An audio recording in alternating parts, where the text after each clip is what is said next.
This is AM Agenda. Thanks for your company this morning. With me in Sydney, Liberal MP Kelly O'Dwyer, and in Adelaide, Labor MP Nick Champion. Our last chat before the election. It's good to see you both. I want to start with you, Kelly.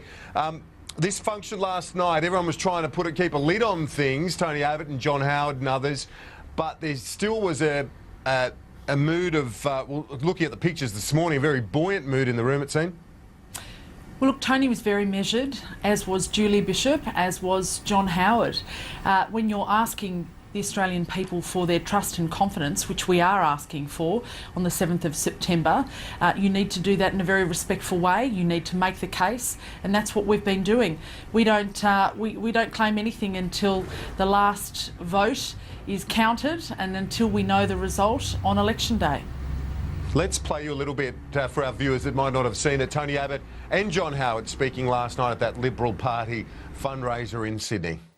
And we all must resist hubris and complacency, but if it arrives, it will be due overwhelmingly to the inspiration that you've provided, first to your parliamentary colleagues, secondly to the broader Liberal community, and most importantly, the manifest connection that you have established with the Australian people. I am confident that we will get there. A yes, 3 days to go.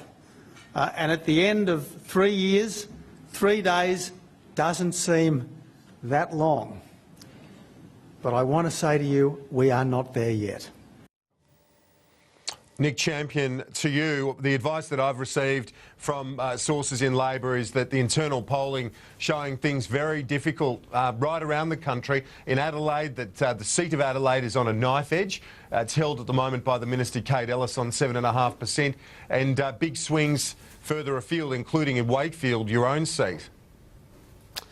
Well, look, Labor's a fighting underdog, there's no doubt about that, and we've got great members in local seats like Kate Ellis, and we're going to keep fighting right up until 6 o'clock on Saturday night. The Liberals, on the other hand, are having celebratory dinners, high-end dinners with high-end fundraisers, and clinking the champagne glasses and not talking about hubris. I mean, I would have thought the most hubristic thing you could have done is to have a celebratory dinner. So, Labor's a fighting underdog. We're out there fighting for every vote. We're warning people about the Liberal Party's cuts to school kids bonus, cutting technical schools and trade schools around the country, cutting things like the Medicare locals, not revealing their costings, keeping them in a locked box until 48 hours before the poll, briefing some journalists but not others, and generally obscuring the thing from scrutiny by the Australian people. If these costings all added up, why not release them a week ago, or 2 weeks ago, or 3 weeks ago? And that's the question that Australians have to ask themselves. If Tony Abbott was really fair dinkum with the Australian people, why didn't he release his costings a long time ago? Kelly O'Dwyer, the Coalition has said that there's a budget emergency and that you need to get back to surplus sooner rather than later. Why shouldn't there be some doubts as to how you will use the Commission of Audit post-election to basically then authorise further cuts? Well, we've been very clear and very upfront about exactly what we will do. There's going to be further announcements made by Joe Hockey and Andrew Robb today about the costings and the savings.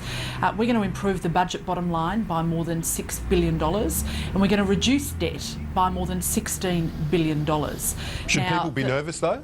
Well, no, because we have been very clear about our plan. We have said, unlike the Labor Party, that we are not going to touch health and medical research. In fact, we announced today that we're going to look at the ARC grants that have been given out for all sorts of strange things, including artwork and how that explains climate change. We're going to get rid of the waste, both big and small, and make sure that it goes into the right priorities for the Australian people, so that money is instead going into what it should be going into, which is health and medical research. Okay. So effectively we're going to be boosting it, not actually taking any money away.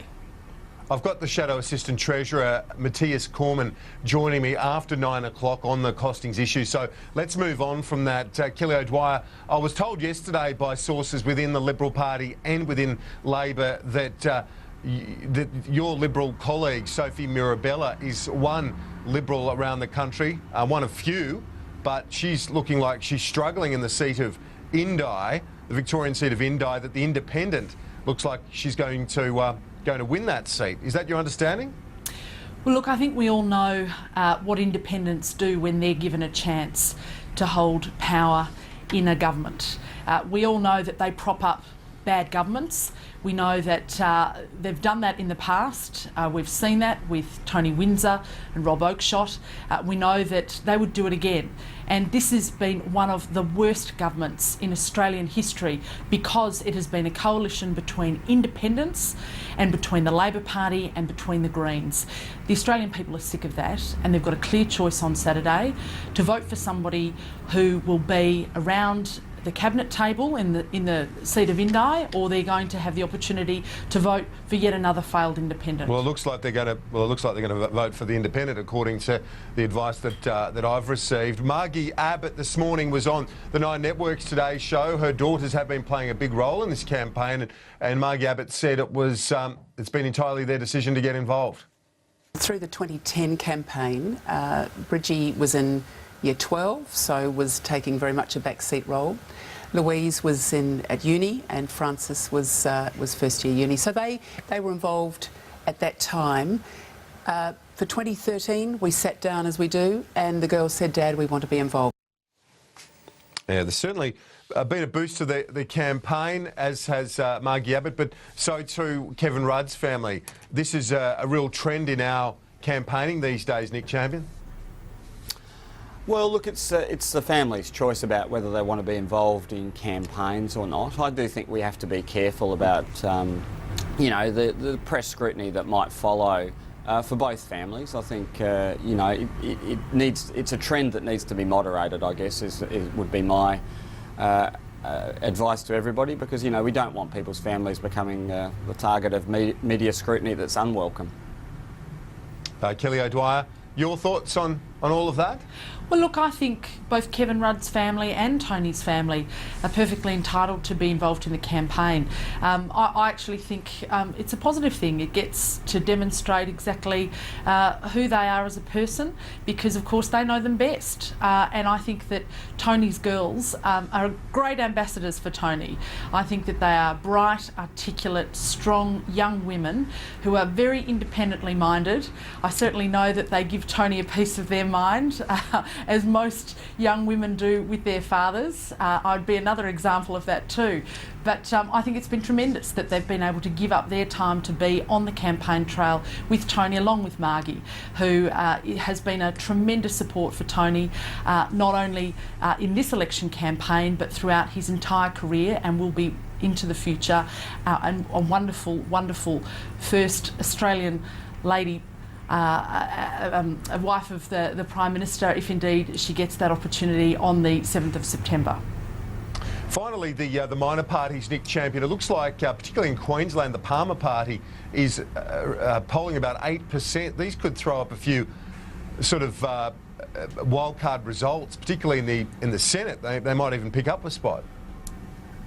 Well, the great concern is, the Daily Telegraph doesn't get much right, but today they've had Tony Abbott as Forrest Gump, and I think we'll get sort of Forrest Gump-style politics, very simple solutions to very complex problems, and we'll get the predictable outcome that the place will be in a mess. If you cut the school kids bonus, that doesn't help people's families' cost of living. The real risk is we'll end up with a sort of Gump-like Senate full of a menagerie of, frankly, people who are fairly idiotic, and my concern is that will yield de facto control of both houses of Parliament to a would-be Abbott government. We hear the hubris in Kelly's voice. That would be a terrible thing for the country. All right, we've got to go. Unfortunately, we're out of time this morning, but thanks both for your contributions over the last 3 years, and all the best over the coming days. Thanks, it's been a lot of fun. A quick break on AM Agenda. When we return, Liberal frontbencher Matthias Cormann.